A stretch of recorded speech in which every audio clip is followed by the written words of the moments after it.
They found his teeth before they found his name. The Hudson swallowed what it could, but the current coughed him back out, limbs twisted, ribs shattered, jaw punched loose. His name was Victor Russo, a union rep who stopped playing nice. Before the blood dried on the docks, whispers crawled up Fifth Avenue. This wasn't a robbery. This was a message. A garbage barge groaned nearby, its metal ribs echoing the harbor's secrets. Rats skittered past the body. Somewhere above, a phone rang in a dark apartment, but no one would answer. In a Staten Island bar, men in satin jackets stopped laughing. One leaned in, voice like a knife. That wasn't supposed to happen. But it did. And now, the machine was off balance. Victor had kept records. Names. Schedules.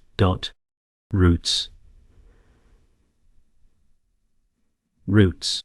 He'd known things. And now, someone else did too. That someone watched from across the water, cigarette glowing in the dark, notebook in hand, and revenge crawling under their skin like fire. Victor wasn't just another cog in the city's waste engine. He was the one man who knew where the real garbage was buried. A former soldier turned sanitation rep, he played both sides for years, mob muscle by night, union brother by day. But he made a mistake. He started asking questions, real ones. Why was garbage pickup rerouted through empty lots? Why were union dues vanishing into shell companies? He kept it quiet, but he wrote everything down. After his death, his apartment sat too still. In the corner, an old shoebox hid everything: photos, receipts, maps, and names. His wife, Clara, hadn't cried yet. She sat on the floor of their tiny kitchen, staring at the empty chair he used to drink in. She lit a cigarette with trembling fingers and whispered, "They're not done yet." Detective Lou Romano had seen dead men before, but not like this. The river was always hungry, but it didn't chew people up that clean. Victor's wounds told a story. Calculated rage, not chaos. Romano stood at the edge of the dock, trench coat heavy with rain, watching the medical examiner zip the bag. He muttered, "This ain't random." Behind him, a young officer tapped nervously on a notepad. Romano waved him off. He'd seen Victor once years ago, at a precinct party, laughing with cops and killers in the same circle. He didn't belong to one world. That made him dangerous. Lou lit a cigarette and stared into the water. "Somebody just hit the gas on something big," he said to nobody. "And I'm already behind." In a high-rise uptown, Dominic Moretti, caporegime of the Castellani family, stared at the morning paper without reading a word. The headline screamed, "Union rep found dead," but his silence screamed louder. His consigliere entered, cautious. "You want to handle this?" Dominic didn't look up. He clenched his jaw. No. I want it erased." His voice was soft, deadly. Every trace. He stood, suited in shadow gray silk, and walked to the window overlooking the city. Victor was ours. Somebody made a move without permission. The room went colder. The consigliere swallowed hard. In the mob, silence was currency, but disobedience was blood. "Find out who pulled the trigger," Dominic said, "before I start pulling teeth."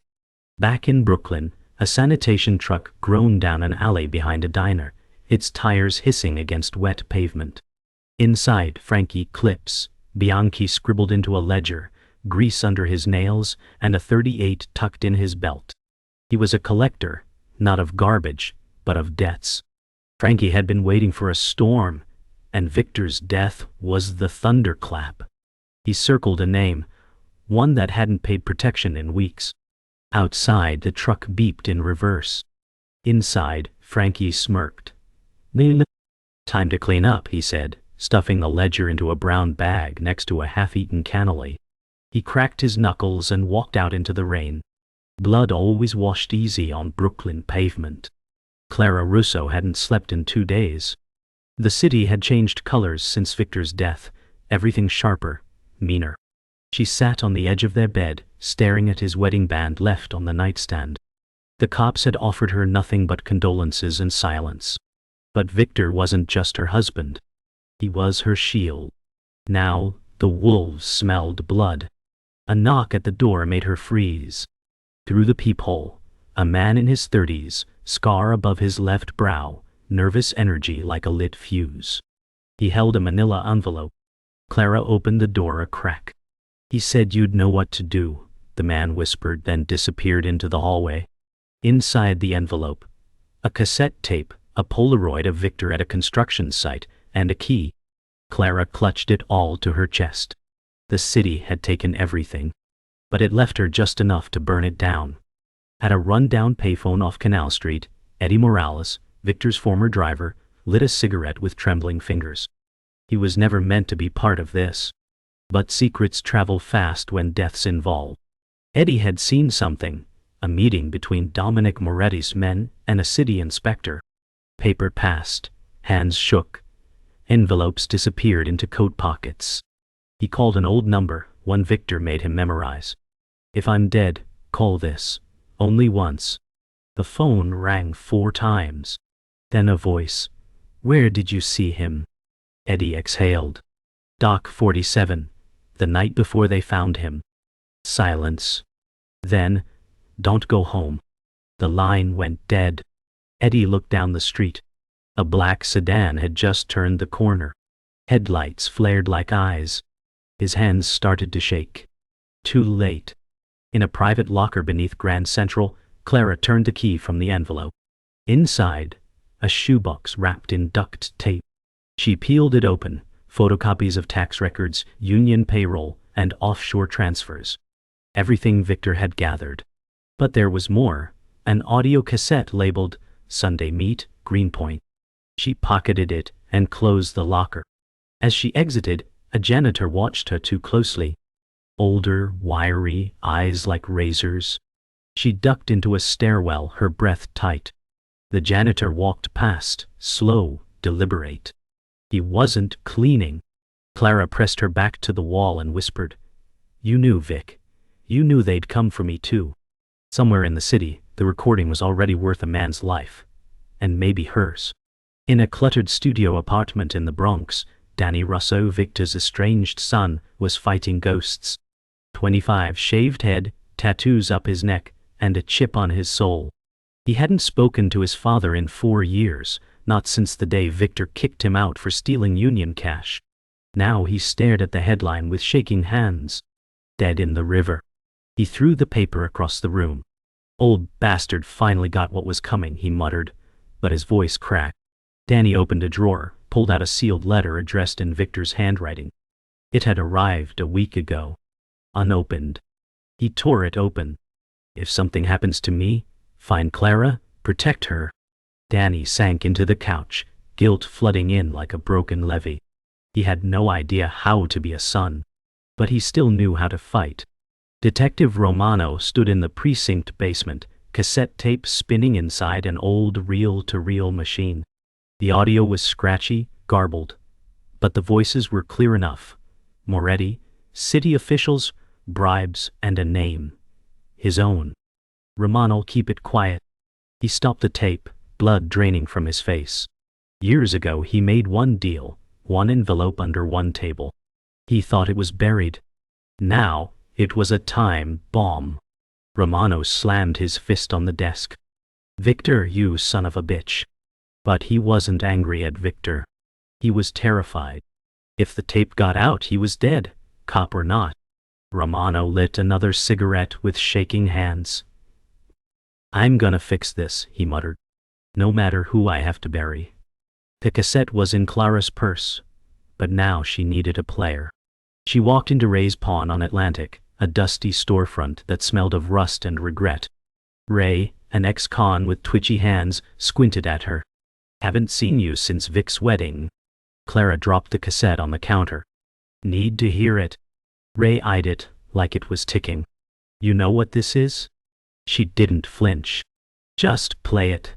In the back room, the tape hissed to life. The voices echoed off cement walls. Bribes, routes, city names. Then, Dominic's voice. "Clara doesn't talk." Vic made sure of it. Her heart thudded. Ray looked at her, pale. You shouldn't be here, Clara. She stared at the wall, fists clenched. I know, she said. But I am. Dominic Moretti sat in a leather booth at Rossi's, the restaurant his father built with blood and concrete. Across from him sat Luca, his top enforcer, cold eyes, silent mouth. Someone stirring. Ghosts, Dominic said, cutting into veal. Ghosts don't talk, Luca answered. Dominic sipped his wine. Victor left a trail. Clara's following it. Luca didn't blink. Want me to silence it? Dominic nodded once. Clean. No screams, no trail. The restaurant buzzed around them. Laughter, silverware, jazz on the speakers, but their table was its own weather system. Quiet, suffocating. And find Romano, Dominic added, voice sharpening. He's breathing heavy. I don't like it when dogs whimper before they bite. Luca stood. Orders given. War began. Danny Russo leaned against a brick wall outside the bodega he used to hustle outside as a kid. His hoodie soaked in sweat, fists clenched. Across from him, 2 Castellani soldiers waited in a car, watching. He knew the look. They weren't there to talk. Clara had called him, begged him to come. Now it was his move. He pulled his phone, dialed. I'll do it, he said. But not for him, for her. The voice on the other end paused. You sure, Danny? He looked up at the skyline, rage brimming beneath his skin. I'm already dead in their eyes. Might as well be useful. He hung up, slipped a switchblade in his pocket, and crossed the street. The hunt had a new dog now, and he wasn't looking to be tamed. Romano met Clara in the back of a church, the kind where the ceilings were cracked, and the prayers echoed too loud. You brought it? He asked. She held up the tape. He looked older now, defeated. This tape sinks more than Moretti, she whispered. It buries you too. Romano sighed. I was trying to clean things up, one step at a time. Victor pushed too hard. Clara stepped closer. Victor died for truth. You bury it, you're no better. He stared at the altar. You want justice, Clara? This isn't a courtroom. It's a meat grinder. She nodded. Then let's grind. Romano smiled, sad and slow. You've got more of him in you than you know. Luca stood outside Ray's pawn, the smoke from his cigarette curling like a question mark. Inside, Ray didn't reach for the bat under the counter. He reached for the crucifix on his chest. I didn't know she had it, he lied. Luca stepped in, smooth, slow. You played dumb well, Ray. Almost believed you. One step closer. Ray's breath hitched. Look, man, I'm just... Luca drew a silenced pistol and fired. One shot. Ray dropped like a sack. The bell above the door jingled as Luca left, disappearing into the drizzle. Across the street, Danny saw the whole thing from the shadows. His jaw clenched. It's on now, he whispered. The mob had declared war. And Danny had just chosen his side. Danny sat across from Clara in a diner off Flatbush, steam rising from untouched coffee. You saw it? She asked. He nodded, jaw tight. Ray's gone. Luca cleaned it. Clara leaned forward, voice low. Then we strike first. Danny smirked, bitter. You talk like you've done this before. She didn't blink. Living with Victor was training. He studied her, grief wrapped in steel. They'll come for you, he warned. She pushed a folded map across the table. Marked routes, red ink, Victor's handwriting. They move cash through garbage routes. You know the streets. Get us eyes. Danny took the map slowly. You really want to take down the family? She met his stare. No, I want to gut it. Outside, sirens wailed faintly. War wasn't coming. It was already here. Romano drove through the Bronx with the tape in his glove box and sweat down his spine. He parked outside a city records building, eyes scanning the street. He wasn't here for evidence. He was here for leverage. In the basement archive, he found it. A sealed file labeled Sanitation Inspection, 1986. Dust coated the folder, but inside was fire. Photos, invoices, names, all linking city officials to the Castellanos. He stuffed it into his coat. As he turned, footsteps echoed.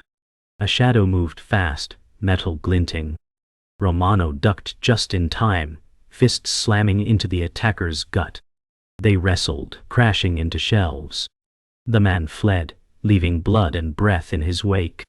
Romano stood, panting, file clutched tight. "They're cleaning house," he growled. But not fast enough. Dominic stood before a wall of surveillance monitors deep in his estate's security room. Footage played in loops, Clara at the diner, Danny in the alley, Romano in the archive. "They're converging," he muttered. His consigliere, nervous, said, "Should we burn the roots?" Dominic turned, eyes cold. "We burn the city if we have to." He pointed to Danny's face on the screen. "That one, he's reckless, sloppy, but he's blood." He lit a cigar. "Blood's the only thing that stains deep." A moment later, he crushed the cigar out and leaned into the mic on the console. "Send Luca. Full cleanup. I want no names left to remember." Behind him, the monitors flickered. Judgment was coming, and Dominic was wearing the robe. Luca stepped through the warehouse door, gun drawn, footsteps echoing like a countdown. Inside, crates of old garbage truck parts, oil-stained floors, and silence. Then, a click. From the shadows, Danny emerged, shotgun leveled. "Looking for me?" Luca smirked. "You're just a kid with a grudge." Danny cocked the weapon. "That's all it takes." They circled each other, wolves with scars. Luca struck first, drawing fast. Danny fired. The blast echoed, blinding and brutal. Luca hit the ground, blood painting metal. But he wasn't dead. He pulled a knife, lunged. They crashed into crates, fists and fury. Finally, Danny slammed a wrench down hard. Silence. Breathing heavy, he looked at the body. "You missed, old man. I'm not my father." Clara stood alone in Victor's storage unit, the last vault of his life. Dust floated in golden beams from a single window. She pulled off a top, beneath file boxes, photos, an old revolver. She opened one box, blackmail photos, payoff ledgers, even birth certificates altered by hand. The room wasn't just evidence, it was ammunition. As she packed it, her phone buzzed. A text from Danny. "It's done." She smiled faintly, grief woven into resolve. Then the lock clicked behind her. She froze. A man's silhouette stood in the doorway. "Mrs. Russo," he said. "You shouldn't be here." She reached into the box slowly, fingers curling around cold steel. Her voice didn't shake. "Neither should you." The light dimmed. The city held its breath. The man in the storage unit stepped forward, gun drawn. Clara didn't blink. She raised the revolver from the box, hands steady. "You're not Luca," she said. He smiled. "No, I'm worse." He lunged. She fired once, missed. He tackled her, gun clattering to the ground.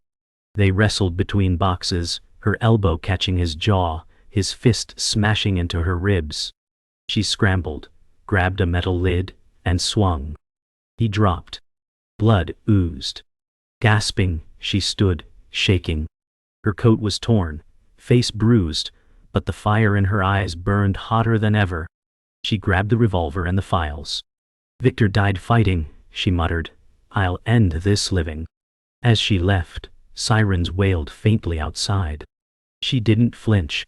The war had bled into her bones. Romano sat alone in his car outside the Diaz office, the cassette spinning in his hand like a coin of fate. He could walk in and hand it over, burn the mob, the cops, and himself. Or he could vanish. He looked at the building, then at the reflection of himself in the windshield. "You want to be clean, Lou," he whispered. "Then bleed for it."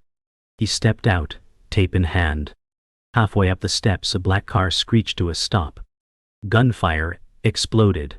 Romano dove behind a pillar as glass shattered around him. He fired back.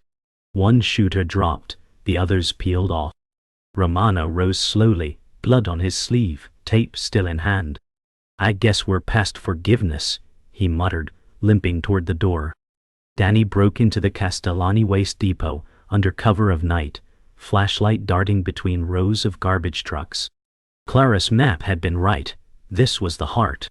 In one truck's cab he found it. Stacks of envelopes, route books, coded ledgers. Proof. Footsteps approached. Danny ducked. 3 men entered, laughing, until they saw the open door. Danny waited, heart pounding. As one climbed into the cab, Danny yanked him out and slammed him down. The others charged. Fists flew. A wrench cracked bone. Blood splattered against steel. Danny stood over them, breath ragged. He grabbed the ledgers and slipped out through the back fence. He'd just robbed the mob's vault and made himself their most wanted. Dominic sat in his estate's private chapel, candles flickering around him. He wasn't praying. He was remembering. His father built their empire in blood, and now the foundation was crumbling. The doors opened. Clara entered, bruised, armed, unshaken. "You killed him," she said. Dominic didn't deny it. He stopped serving the family. She stepped forward. "You don't own the streets. You just poison them." He laughed once. "Still walking in his shadow, I see." She leveled the gun. "No, I'm stepping out of it." Before he could move, she fired, twice. Dominic slumped in his pew, blood staining sacred wood. Clara lowered the weapon, eyes hollow. That was for Victor. And she walked away, a ghost unchained. Clara, Danny, and Romano met at dawn near the East River, a burned-out pier lit by red sunrise. Between them lay the evidence, ledgers, tapes, files, all ready to go public. "We release this," Danny said. "We're targets for life." Romano lit a cigarette with shaking hands. "Oui. Or we bury it, and nothing changes." Clara stepped forward. "Victor died for truth. We finish it." She tossed the box into the river. "The originals are already in the press's hands." Silence followed. Then, sirens in the distance. Romano nodded. "We just lit the fuse." Danny smirked. "Let it burn." They turned away as the tide swallowed the past. The mob's silence had finally met a voice louder than fear. And it came wrapped in fire. The Castellani family scrambled. With Dominic dead, and the evidence leaking to every newsroom in New York, panic replaced control. Warehouses were emptied, phones destroyed, lieutenants vanished. In a midtown office tower, a lawyer burned a stack of ledgers in a metal bin, while helicopters circled outside. The news hit hard. Corruption in the sanitation union, city officials indicted, mob enforcers named. Clara watched it unfold on a corner TV in a laundromat, arms crossed, expression unreadable. The city hadn't changed overnight, but its silence had cracked. Beside her, Danny folded a shirt without looking up. "We actually did it," he whispered. Clara nodded once. "Not yet, but it's bleeding. And when the mob bleeds, the whole street smells it." In the heart of Queens, Lucas' body was found behind a garbage truck, bullet holes and broken fingers. Message sent. Message received. The Castellani capos gathered in a candlelit basement, whispers heavy as dust. "Who's in charge now?" one asked. No one answered. A younger capo stood. "We rebuild." But an older voice cut in. "No, we scatter. The names burn." A silence thicker than blood followed. The mob had no head now, just teeth and old scars. From the shadows, someone tossed a match into the pile of leftover ledgers. Flames licked upward. The fire wasn't for warmth, it was for forgetting. But history never burns clean. Outside, a child rode past on a bike, unaware of the ghosts that once ruled beneath his wheels. Romano sat in his old precinct one last time, the tape recorder in front of him now silent. Around him, boxes packed with files, his career in cardboard. He had turned in his badge that morning. No ceremony, No handshake. Just silence. A rookie cop passed by and nodded. "You did good, sir." Romano didn't answer. What he did wasn't good. It was necessary. He opened the bottom drawer. Inside, a single photo. Victor, laughing with Clara, young and invincible. He stared at it, lit a cigarette, and whispered, "We were just trying to clean the city, one lie at a time." Then he stood, coat slung over shoulder, and walked into the rain. He wasn't a cop anymore. But maybe he was finally clean. Clara returned to Victor's grave for the first time since the funeral. A cold wind swept the cemetery, trees bare, sky gray. She stood with hands in her coat pockets, lips pressed tight. No flowers. Just silence. "It's done," she said softly. "They won't write about you. Not the truth. But I will." She laid a folded piece of paper at the headstone, Victor's original notes, copied in her own hand. Behind her, Danny watched from a distance, unsure if he should come closer. He turned and left. Clara remained, eyes fixed forward. There were no medals for survivors. No comfort. Just peace, and even that temporary. "You weren't perfect," she whispered. "But you were brave." The wind carried her words through the stones. Back in Brooklyn, a sanitation truck rolled down the street, ordinary, loud, anonymous. Inside, Danny sat behind the wheel, gloved hands steady, eyes scanning each stop. He wasn't running anymore. He was watching.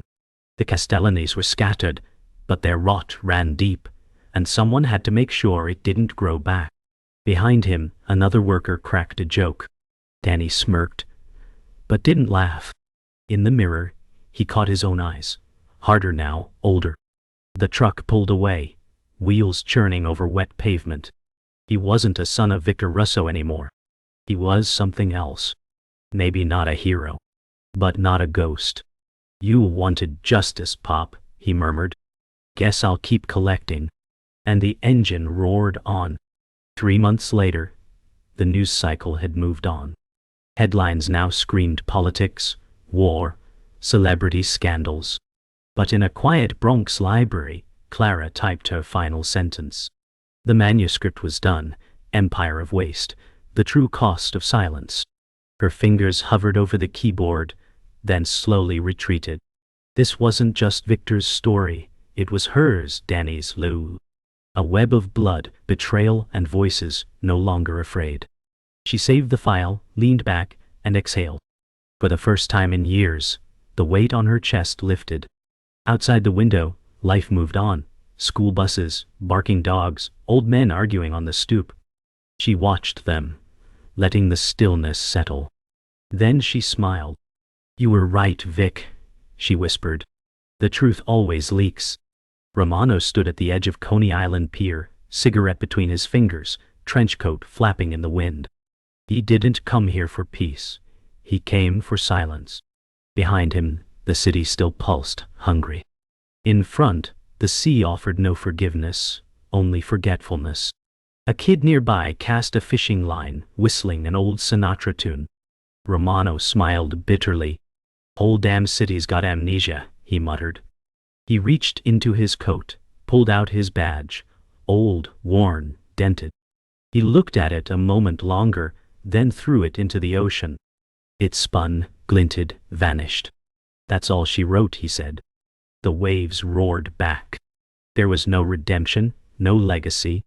But maybe, just maybe, there was peace in letting go. In a community center off Delancey, Danny ran drills with local kids, pads on, gloves up, hearts open. He didn't preach. He just taught them how to stand their ground. One kid, no older than 9, asked, "You ever fight for real?" Danny smiled. "Every day, kid, and sometimes I lose." Laughter rippled. Outside, the city roared past, but inside it was quiet, focused. Danny helped a boy adjust his stance. "Balance is everything," he said. He glanced at a picture on the wall. Victor, younger, stronger, holding Danny as a baby. He didn't flinch anymore when he saw it. He was still angry, still bruised, But he was building something. A place where the next generation might not have to bleed just to be heard. A radio played softly in a corner bodega. The host spoke fast. City sanitation contracts under new review, whistleblower praised anonymously, and nobody listened. Life rolled on. Garbage trucks rumbled. Hot dogs steamed. Pigeons fought over breadcrumbs. But, beneath that rhythm, something had shifted. Routes were audited. Shell companies collapsed. The garbage empire had cracked. In an alley nearby, a graffiti tag appeared overnight. A broken crown over a trash truck. No one claimed it. No one erased it. It stayed like a scar the city didn't know how to hide. Because while the names faded, the wound stayed open. That's the thing about truth. It doesn't bury itself. It festers until someone finally cleans it out. Clara walked down 9th Avenue alone, wind tousling her hair, manuscript tucked under one arm. She passed faces, tired, angry, joyful, lost. Nobody knew who she was. Nobody stopped her. And she liked it that way. At the corner, a sanitation worker tipped his cap. She nodded back. The world hadn't changed. It never would. But she had. No more shadows. No more silence. As she crossed the street, a boy's voice shouted behind her, "Hey, that's the lady from the news." She smiled, didn't turn. Just kept walking. Some battles end in applause. Others end with a whisper. Hers ended with movement. Forward. Always forward. Because in this city, justice didn't come with sirens. It came one buried truth at a time.